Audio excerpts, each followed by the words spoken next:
Vienna, December 21st, 1975. The Organization of Oil Exporting Countries, OPEC, is meeting to once again raise the price of oil.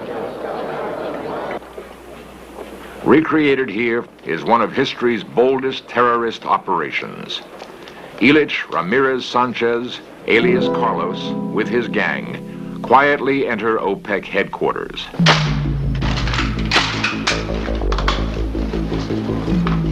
Their plan? Hold the powerful oil ministers hostage and kill the two most important members, the oil minister of Iran and of Saudi Arabia. Who is Carlos?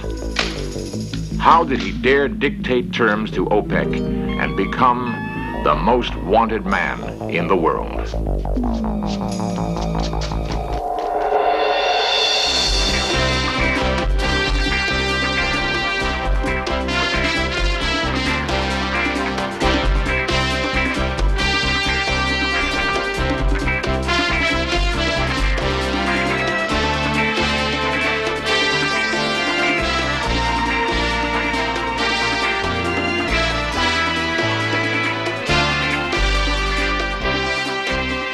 This series presents information based in part on theory and conjecture. The producer's purpose is to suggest some possible explanations, but not necessarily the only ones, to the mysteries we will examine. 4 days before Christmas, 1975, Vienna was quiet. It is Sunday.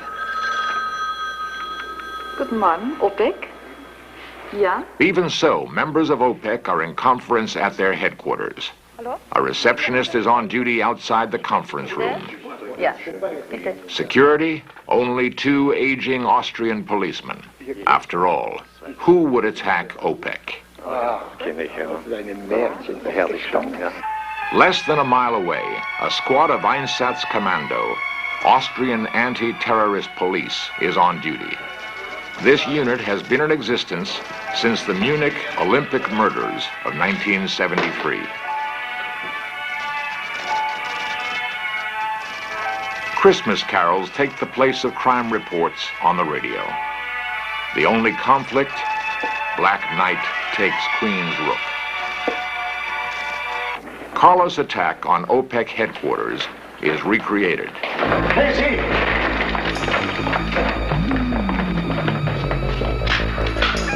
Where's the conference room?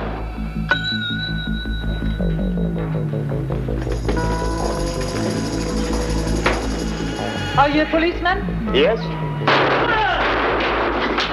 Hallo, es wird geschossen. Hallo. The receptionist tries to call police. Geschossen. Hier ist OPEC. Hier wird geschossen. Hallo. Hallo, hier ist OPEC. Es wird Carlos was trained by Soviet KGB agents in Havana and Moscow. He taught his followers that intimidation is a powerful terrorist tool.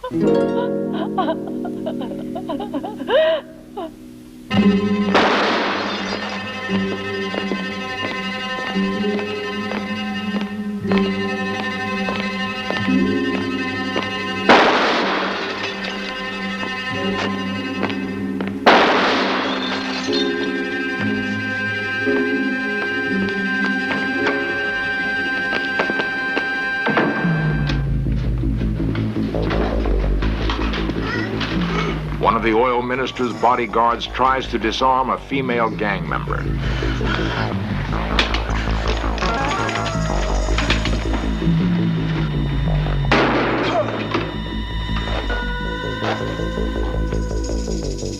Mischance keeps making the operation bloodier.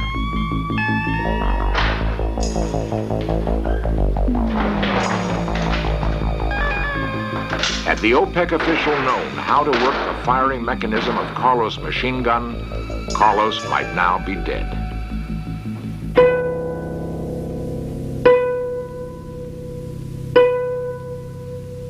The conference room, now a prison for the hostages, is mined with plastic explosives. To further intimidate his captives, Carlos has ordered some charges be real, some be fake. But which terrified prisoner will risk his life to find out? Down! Get down! Everybody down!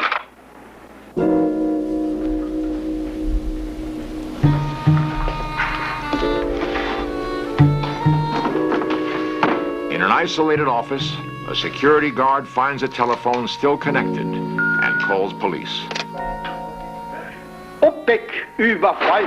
Sie schießen mit Maschinenpistolen! Sie schießen mit Maschinenpistolen! Wie? Maschinenpistolen? OPEC, ja, wir kommen, ja, ja. Dispatchers alert the Einsatzkommando. Anton 2, Sektor 1. Ja, wir kommen! Alarm!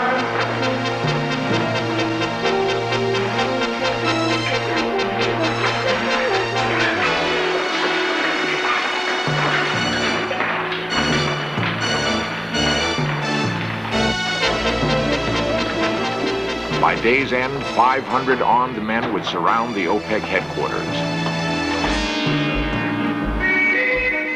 As the commando squad races toward OPEC, Chancellor Kreisky is summoned to Vienna from holiday to negotiate with Carlos. Carlos knows he's in a strong bargaining position. He holds 62 hostages at gunpoint in the conference room. But still, no one knows what Carlos wants. By now, the police are in the building. The terrorists open fire on the commandos. A 20-minute firefight ends in stalemate. The police pull back.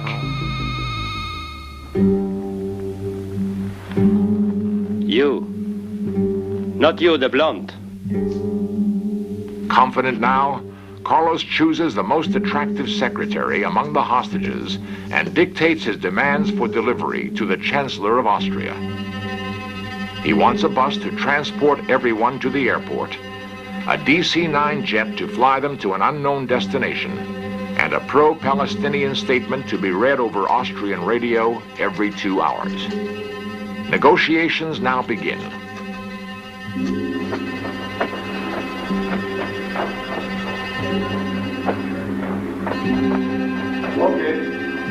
An Iraqi diplomat acts as go-between for Carlos and Chancellor Kreisky.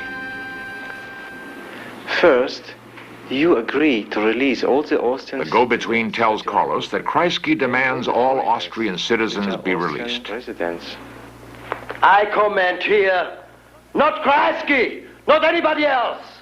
Me, Carlos, I give the orders. I decide who goes and who stays. Didn't you tell him who I am? I told him, you are Carlos, the famous Carlos.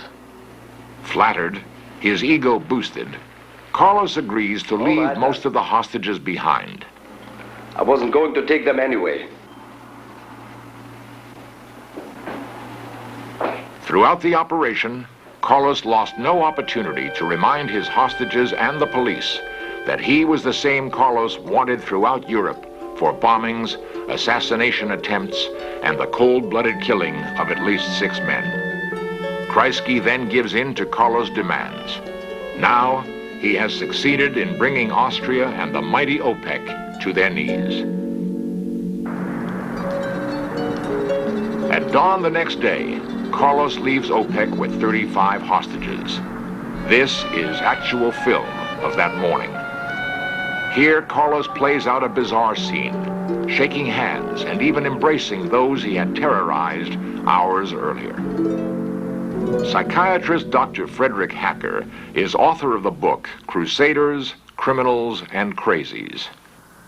Well, we see that very often, that some kind of strong emotional and affective ties develop between kidnappers and captured, particularly when the siege goes on for a longer time.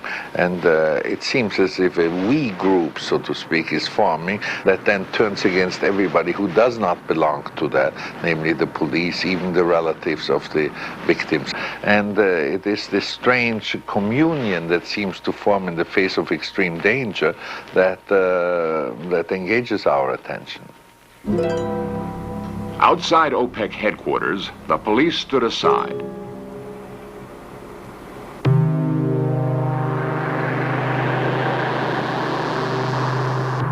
The bus bus left for the airport where the DC-9 was waiting.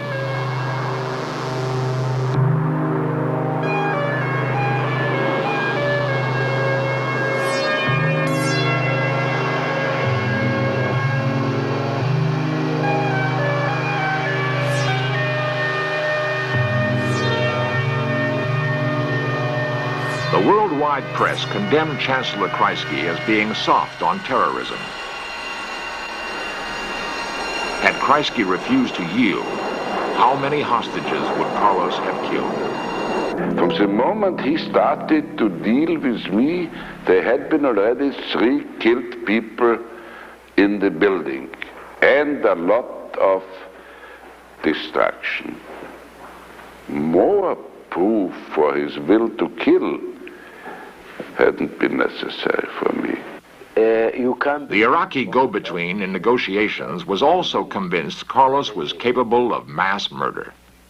And as they described to me how they killed the people, they was laughing. They was very cool.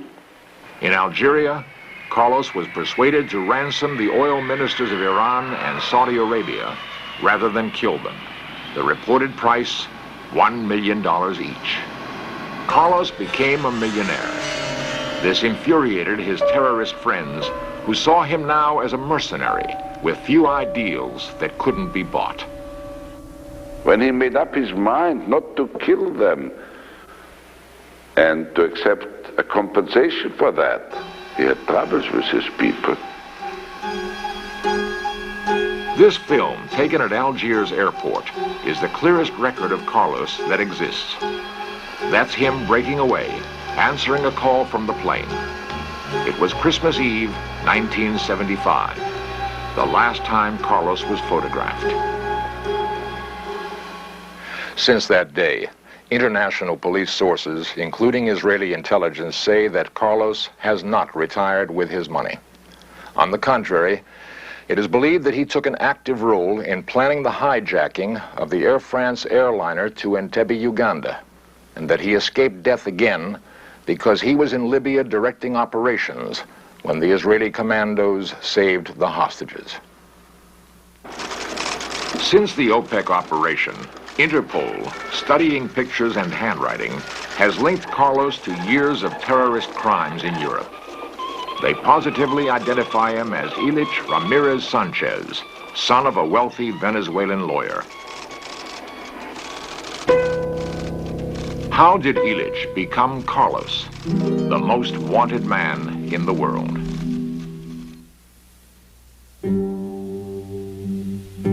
It had been a fast and bloody rise in the underworld of international terrorism for Carlos. After OPEC, at age 26, he was the acknowledged ringmaster of terrorism in Europe. Who is Carlos, and how did he achieve his infamous reputation? Few sons have been fashioned by their fathers as completely as Carlos. He grew up as the pampered son of a devout communist.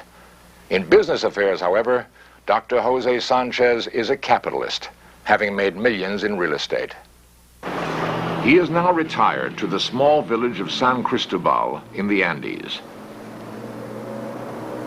This rare film of Dr. Sanchez was taken over his protest.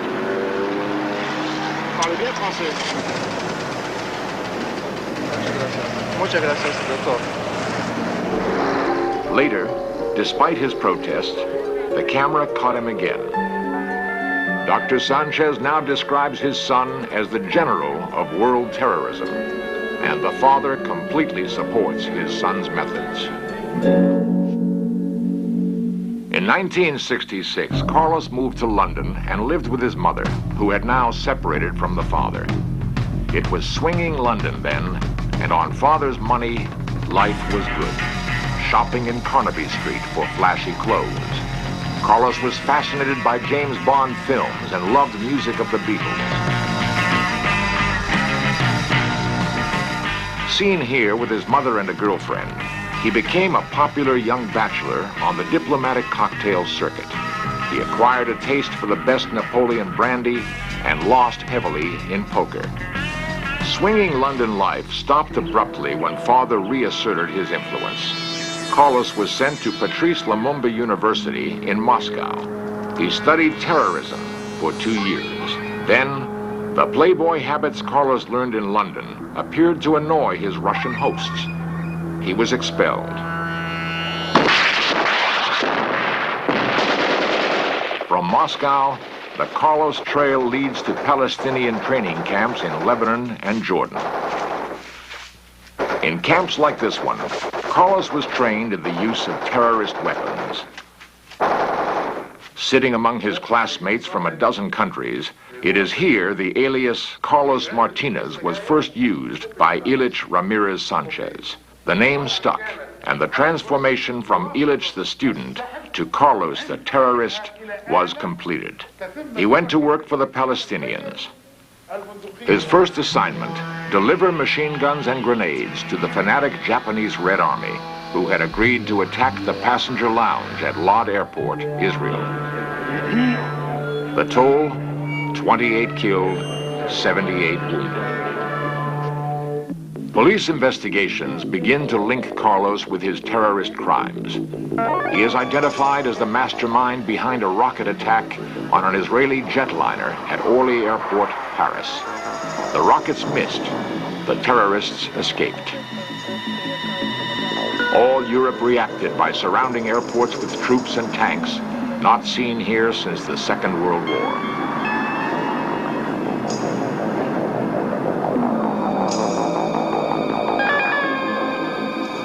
In London, as well as other European cities, Carlos juggled affairs with almost a dozen women.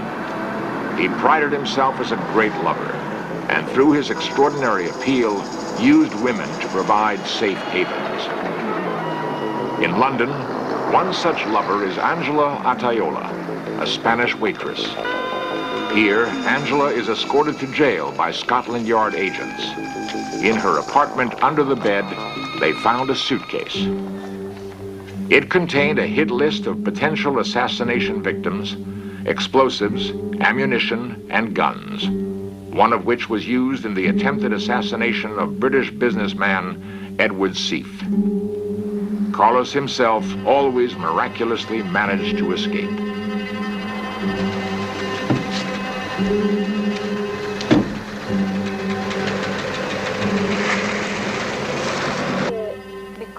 Another girlfriend was Nydia Taban. She was arrested, jailed for a year, and deported to South America. Used and discarded, women are left behind, caught in the police dragnet for Carlos. An hour's flight away, in Paris, a favorite girlfriend was Nancy Sanchez, a Venezuelan student. Carlos told Nancy he was a businessman. He spent long hours on her telephone and often went on business trips. Why would some women find a murderer like Carlos appealing? Well, I think that aside from probably being personally attractive, this kind of dangerous life has a kind of heroic attraction to a number of people.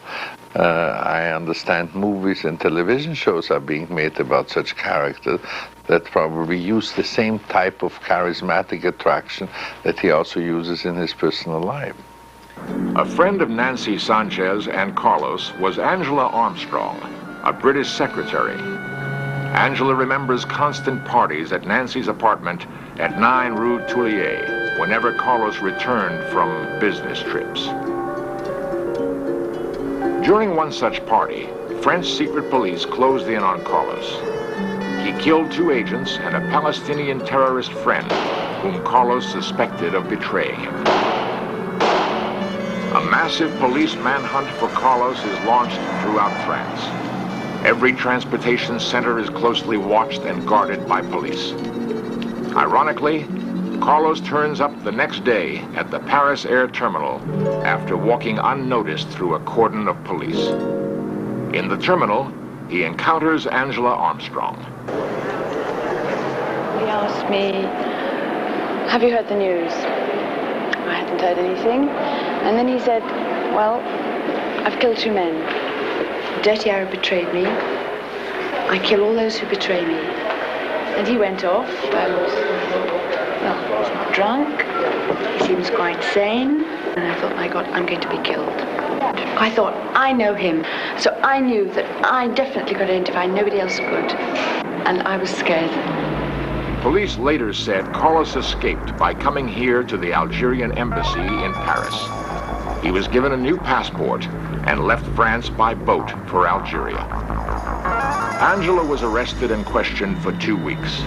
She was charged with collaborating with the enemies of France.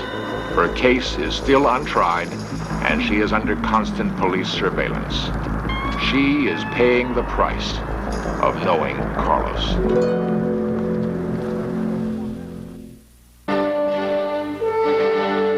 The high cost of combating terrorism is affecting us all. We pay for increased security at airports.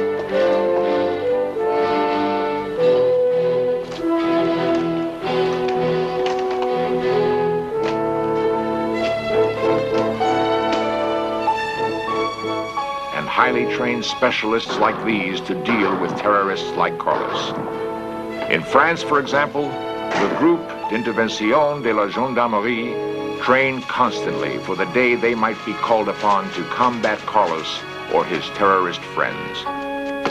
Anti-terrorist squads are on round-the-clock alert, not only in France, but in the United States, Britain, West Germany, and Israel as well. They are constantly spending money to develop new weapons and tactics. To a man, they believe it is not a question of whether Carlos will strike again, but when, where, and how.